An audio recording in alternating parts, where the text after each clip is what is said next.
free me. Isn't that what we all want?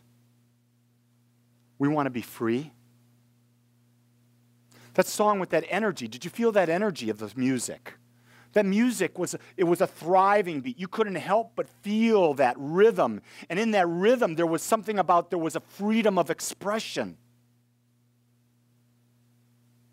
And yet, I go back to a song that was a part of the rock opera Tommy, where they said, feel me, heal me, see me, touch me, heal me. Who's going to do the healing? Who's going to do the freeing? That's what we're here to talk about today. Because today we're here to explore this idea of what does it mean to live a life of unattachment, being unattached to things.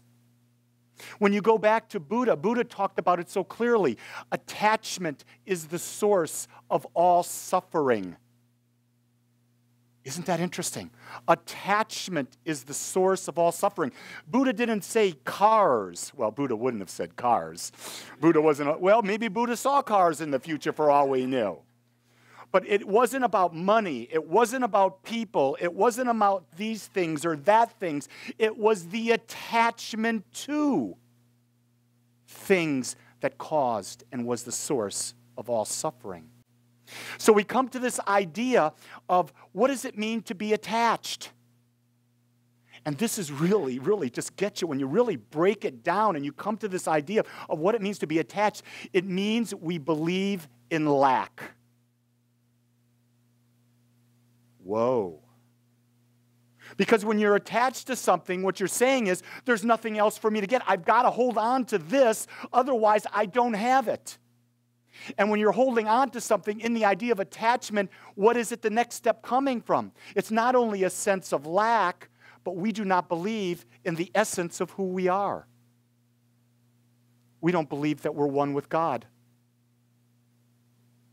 So here's how I looked at it the other day. The other day I was in the hot tub and I was contemplating this thought and I said, what would be a great analogy about this? And the analogy that I came up with, what if each of us had a magic wand? A Harry Potter type of wand. And in any moment, whenever something desired, I think I'll have some dal soup today. Zit. I flash my wand and there's my soup. I think I would like to have a nice place to take a nap. Zip. There's a nice place to take a nap. I think I would like to have a place to raise a family. Zip. There it is. I think I would like to have a life partner. Zit, there it is. Now, if you have a magic wand like that, are you going to hold on to what you created? No. Because you know in any moment, you create it again. Because the power is with you. The power is that wand. The wand is all that power. But here's the thing. You don't need a wand. You've got your mind. Your mind is the infinite mind of God that is tapped in, tuned in, and turned on to the whole creative power that created the entire cosmos and beyond. And in the idea that that mind is already ours and we create from it, we don't need to hold on to anything in our lives. Because as we become in thought that which we create, we must be able to create it again because we're an energetic vibration, and the vibration that we are must attract to us that which is like us. See what I'm getting at? So I don't hold on to my wife. I am unattached to her. Because if I was attached to her, I would be trying to control her and take away her freedom. And when I'm controlling her and trying to take away her freedom, I am no longer in love. I'm no longer in oneness. I am in a state of limitation, control, and I'm destined to be miserable. You're hearing that? Because here's what I know, is if I become the man who can attract the most loving relationship in the world, the relationship will always be with me. I'm not attached to how it shows up. When we become attached, we stop the creative process. We have limited our creative power when we seek security and safety. You see, we weren't brought here to be secure and safe. We were brought here to live in a state of constant change, and through that state of constant change, we were meant to constantly be creating anew. Because that's what creative power does. And when you break God down, all God is creative intelligence, creating of itself, in and through in all things. So if you're the microcosm of the macrocosm, then you're the creative power. So the whole idea of non-attachment is to go within and understand that aspect of power that you are, and from that you become that. You do your deep spiritual work. You do the work within you to become that vibration, that match to what you desire to have reflected in your life. As we watched last night American Reunion, the fourth of the great set of movies that ever lived, you know, American Pie, the series that is just probably the greatest artistic feat ever put onto the planet. And that is definitely a male perspective, and it's a male movie, but it's my male movie. And you know that the characters in this movie put out an energy. When you take Stifler, you just can't help but laugh, and you know what Stifler's going to attract into his life. Nothing's changed from when he was in high school. He vibrates that energy, and he will attract that. The character Jim, one of the main characters, what is Jim going to attract? The craziest, goofy situations where he's going to be perpetually embarrassed, and it's going to continue all of his life because he's not changed that energy. What about Stifler's mother? What would Stifler's mother attract? Well, the funny thing in this movie, she attracted Jim's father because his wife died. So it was just, you watched it, and I looked at it from the metaphysical point of view. So as this movie was created and unfolded, what had to happen? Each of them, in their way, had to attract that which they were. And as a group, they put out an energy, and in that energetic as a group, they attracted the group energy, despite what one of them may have been. One of them may have been very peaceful. But in the group, that energy rose to a level of such proportion, they attracted all sorts of events coming into their life. And so, here's the beauty of it. I really want to say, being unattached, it's real important here. Because I may be in a state of connectedness, of oneness, of peace. But in a moment, I may have gone into this group over here, and that group energy may be different, very, very different. And in that group energy, there's a vibration, and when I go into that and I stay in that energy, I will attract what that energy is as part of that group. So the idea is, being unattached is being aware. Where are you? Who are you with? What are you thinking? What is the collective thinking around you? How can you be that light that brings that type of energy that you desire into your life? If you're in a group and you're there and you've taken this vow, this oath, makes me go back to Catholic. I'm going to take the vow of chastity. That's what I was taught when I was 15 and I was in the seminary. Well, you must take the vow of chastity. Well, at 15, it didn't take long for me to run the other direction. But here, you're taking a vow to be aware. You're taking a vow to be aware because you want to tap into your creative power and use it to a higher level than you've ever used it. So in you tapping into that, you must remain unattached to the results. The results are there. You observe the results. You look at them. The results are clues. They're keys. They're telling you what direction you're moving into.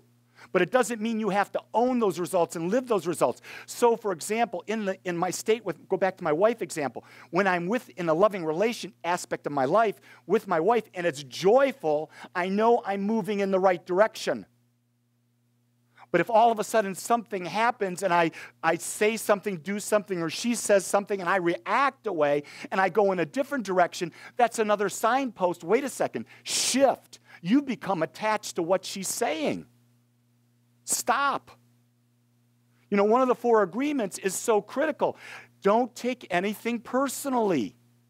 Because people never do things to you. They're only doing things for themselves. And if they are not aware, they're not tapped into the divine presence, they're going to do it because they're unaware. It's not like they're deliberately trying to hurt you. They're only reaching out. They're crying out for love. They don't realize that it's causing pain in any way, shape, or form. But that's what everything is. Everything is either a giving of love or a crying for love. And when you're attached to something, you're crying for love. What does it mean to cry for love? You're crying for an awareness of the divinity of God that you are. The second you become aware of the consciousness of the divine, the consciousness of love, the Christ consciousness that is within you, all pain disappears. All judgment disappears. It can't be there. I've said this so many times recently. You cannot be in judgment and be in love. It is impossible. Those two do not mix. It's like oil and water. They cannot ever come together. When you are in a state of love, you are accepting everything as it is, seeing beneath the condition of how it's being expressed to the aspect that's within every human being on this planet, that there is a quality that we call God. It is the Christ consciousness. It is the Buddha consciousness. It is the Krishna consciousness. It is the spiritual consciousness. It is the love consciousness. There's no words that actively describe it purely, wholly, and completely. But it is the consciousness of accepting and knowing the divinity of allness within ourselves and within others. It goes back to Jesus. Jesus was never attached. If you watch everything in his life, he simply moved from one state to another. When he went to the mountain and he spoke, 3,000 people would go, "Yo, Jesus, I got it." 3,000 people would say, "What did he say?" 3,000 people would mock and laugh. Jesus didn't care. He went to the next mountain. Those that got it followed. He was unattached. Because here's the interesting thing.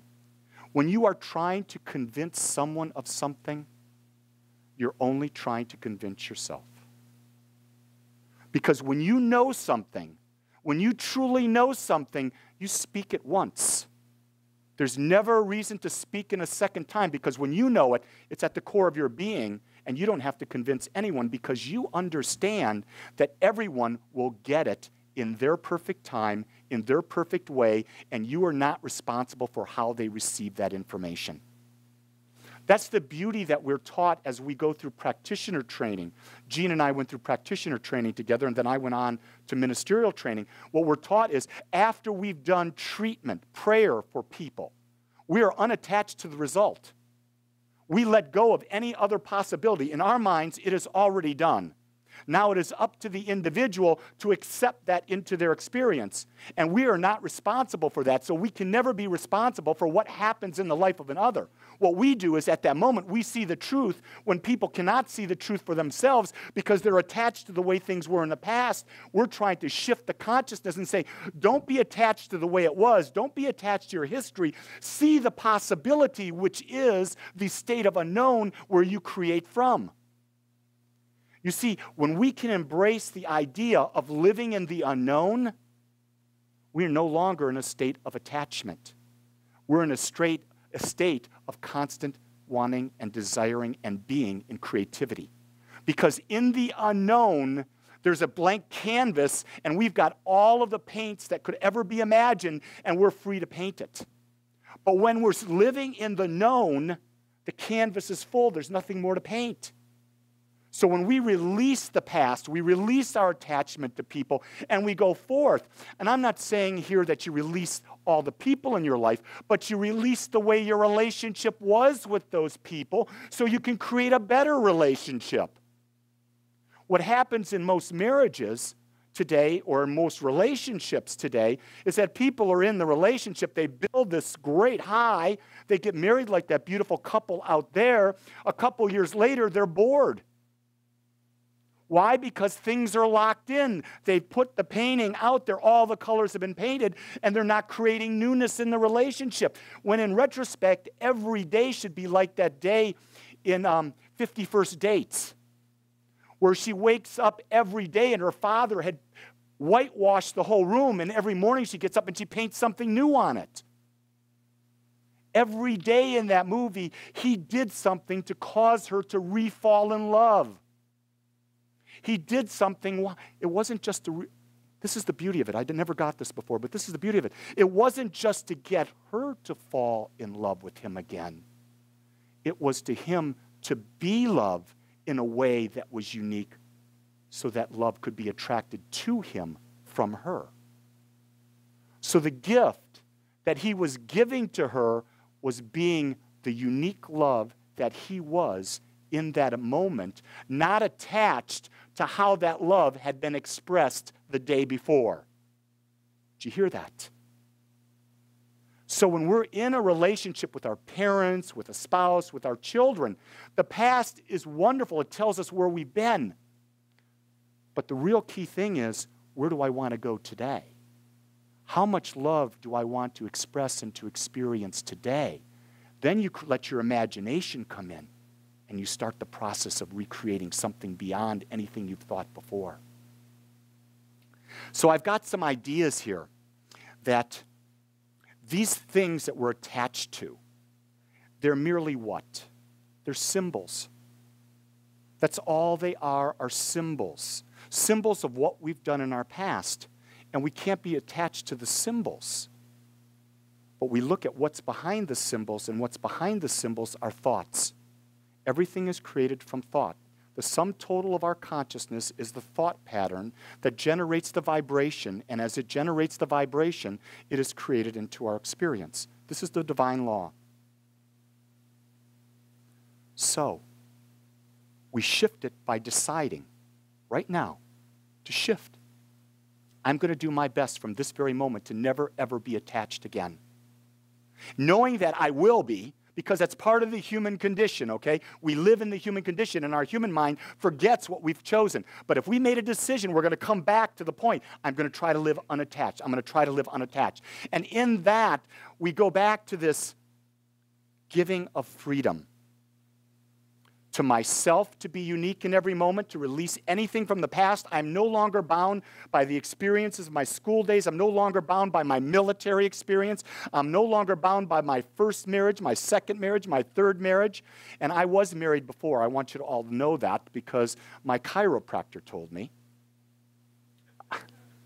I was muscle tested, and he said, Lee, you're not feeling supported by your wife.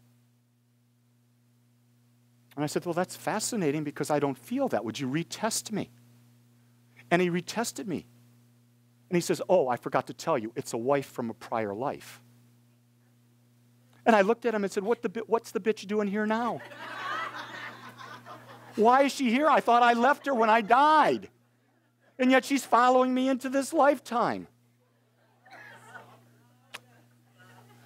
You see, we don't know where these thoughts come from. But isn't it fascinating?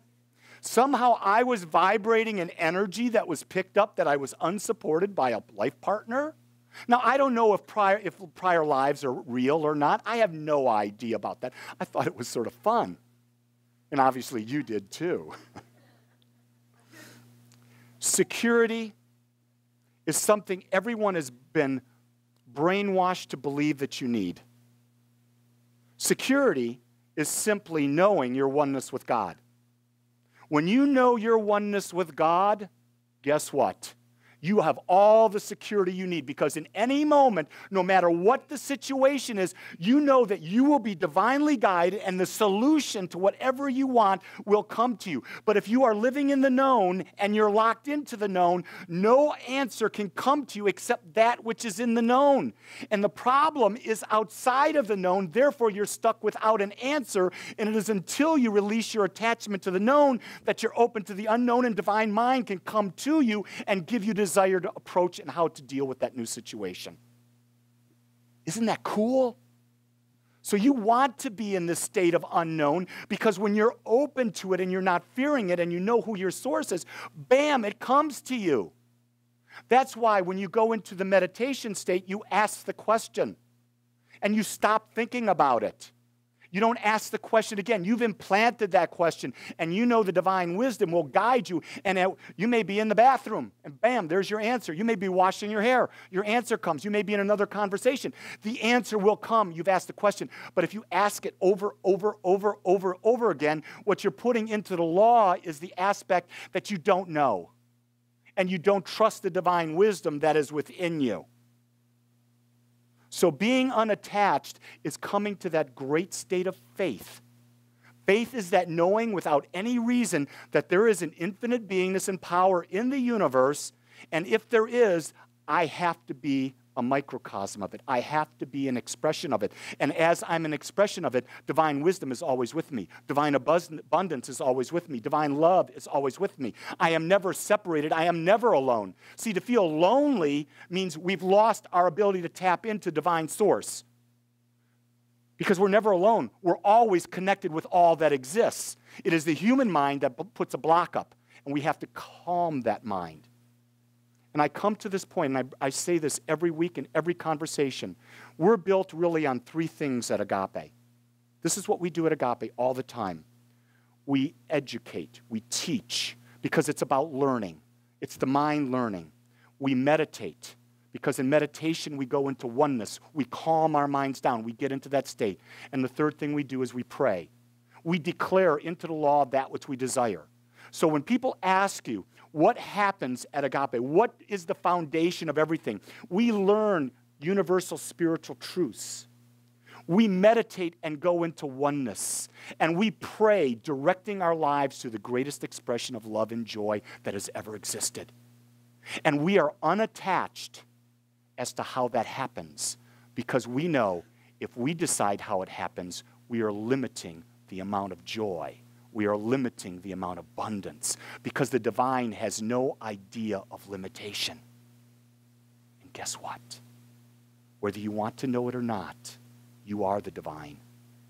And you are unlimited, you are unbounded, you are free, and you are all-powerful.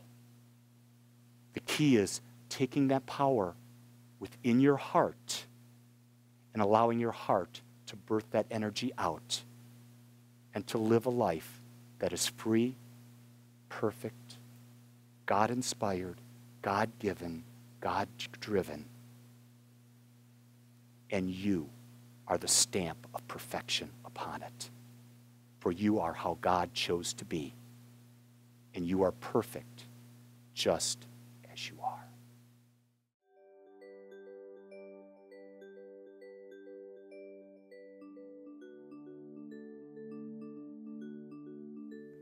I want to thank you for joining us today.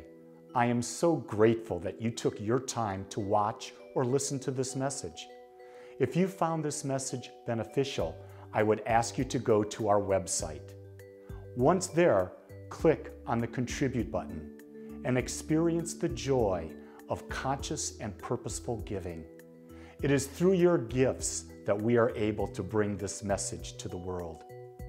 I would also ask you to please share this message with anyone you feel might benefit. Again, I want to thank you for joining me and the Agape community as together we bring joy to life.